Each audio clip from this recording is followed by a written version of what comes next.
महात्मा शेख सादी की सूक्तियाँ। डॉक्टर गोपाल प्रसाद वंशी, बेतिया। 1. माल जिंदगी के आराम के वास्ते है, किंतु जिंदगी माल जमा करने के वास्ते नहीं है। मैंने एक बुद्धिमान मनुष्य से पूछा कि कौन भाग्यवान और कौन भाग्यहीन है। उसने उत्तर दिया कि जिसने खाया और बोया वही भाग्यवान है, किंतु जिसने भोगा नहीं लेकिन छोड़कर मर गया वह भाग्यहीन है। उस शख्स के लिए ईश्वर से दुआ मत मांगो जिसने ईश्वर भक्ति या परोपकार का काम न किया हो। तमाम उम्र रुपए जमा करने में बिता दी और उनको काम में भी न लाया। 2. पैगंबर मूसा ने कारून को इस तरह उपदेश दिया कि तू लोगों के साथ उसी भांति भलाई कर जिस भांति ईश्वर ने तेरे साथ भलाई की है। कारून ने उसकी नसीहत पर कान न दिया। पीछे जो कुछ नतीजा निकला वह तुम लोगों ने सुना ही है। जिसने धन से परोपकार न किया उसने धन संग्रह करने के ख्याल में अपनी भावी आशाओं पर भी पानी फेर दिया। अगर तू संसारी धन से लाभ उठाना चाहता है तो ईश्वर ने जिस तरह तुझ पर मेहरबानी की है तू भी मनुष्यों पर दया कर। अरब लोग कहते हैं कि दान करो किंतु एहसान मत रखो। निश्चय रखो तुमको नफा जरूर मिलेगा।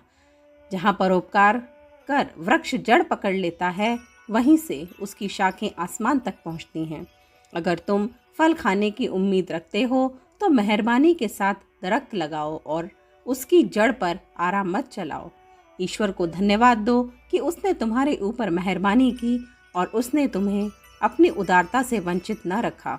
इस बात की शेखी न मारो कि हम राजा के यहाँ नौकरी करते हैं, किंतु ईश्वर को धन्यवाद दो कि उसने तुम्हें राजा की सेवा में नियुक्त किया है। धन वही सार्थक है जिससे परोपकार किया जाए। जिस धन से मनुष्य की भलाई न हो उस धन का होना ही व्यर्थ है। इसमें संदेह नहीं है कि परोपकार का फल हाथों हाथ मिलता है। सत्पुरुषों का सर्वस्व ही परोपकार के लिए होता है। परोपकार के लिए ही वृक्षों में फल लगते हैं। परोपकार के लिए ही नदियां बहती हैं। परोपकार के लिए ही चंद्र सूर्य का उदय अस्त होता है।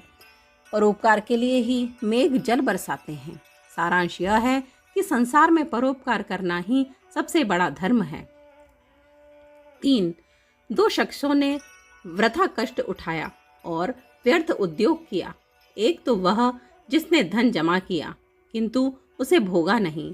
दूसरा वह जिसने अक्ल सीखी मगर उसका अभ्यास न किया। चाहे जितनी विद्या क्यों न पढ़ लो, अगर तुम उस पर अमल नहीं करते तो तुम नादान हो। वह जानवर जिस पर किताबें लदी हुई हैं न तो वह विद्वान है न बुद्धिमान। उस मूर्ख को क्या खबर कि उसके ऊपर किताबें लदी हैं या ईंधन। 4.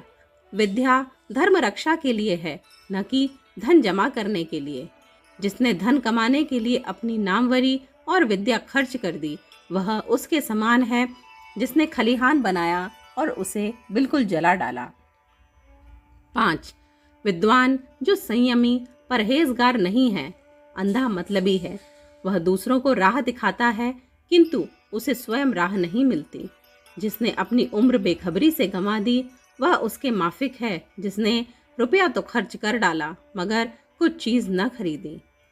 6.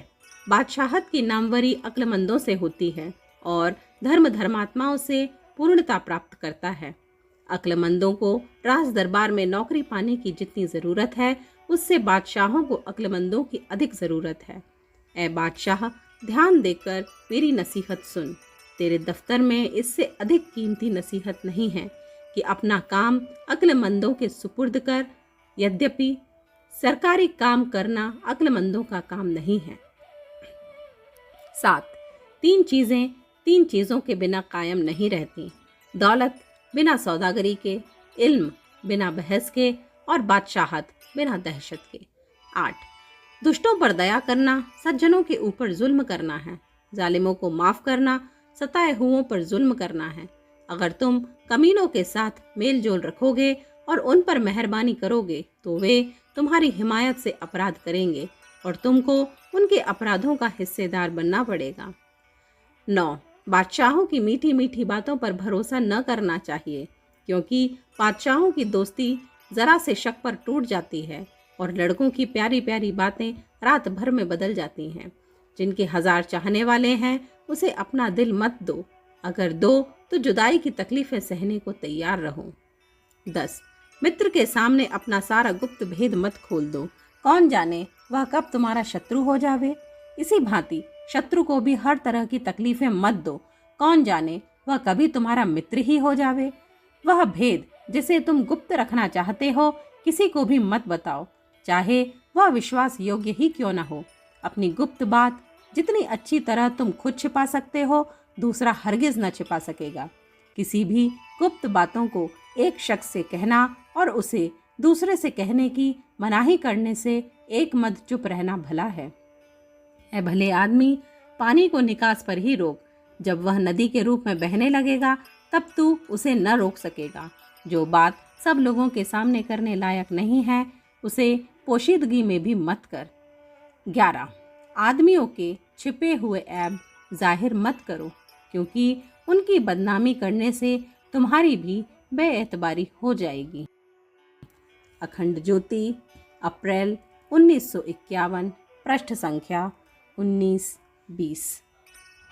हमारे YouTube चैनल विचार क्रांति दूत अखंड ज्योति पत्रिका को सब्सक्राइब करें एवं अगली वीडियोस प्राप्त करने के लिए बेल आइकन दबाएं। धन्यवाद।